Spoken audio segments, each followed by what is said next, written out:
சேமியா வச்சு சேமியா கிச்சடி பண்ண போகிறேன். வாங்க இப்போ பார்க்கலாம்.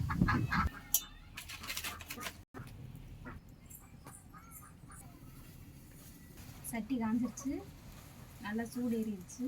சேமியா வந்து லைட்டாக வறுத்து எடுத்துக்கலாம்.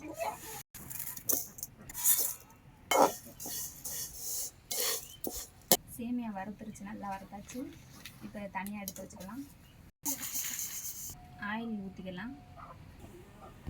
கடுகுளுந்து போட்டுக்கலாம். பட்டை கிராம்பு போட்டுக்கலாம். கருவேப்பிலை போட்டுக்கலாம்.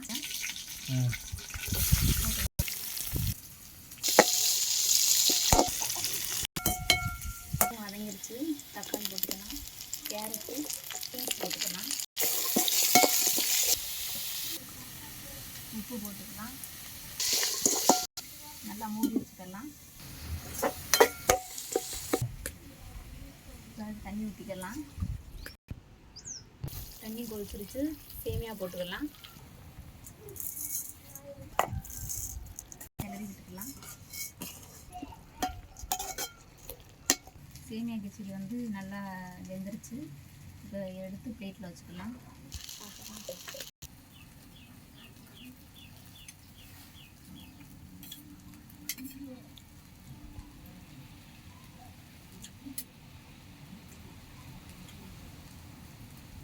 நல்லாயிருக்கு. சீனி வச்சு சாப்பிட்லாம், இல்லைன்னா கருப்பட்டி வச்சு சாப்பிட்லாம். டேஸ்ட்டாக இருக்கும்.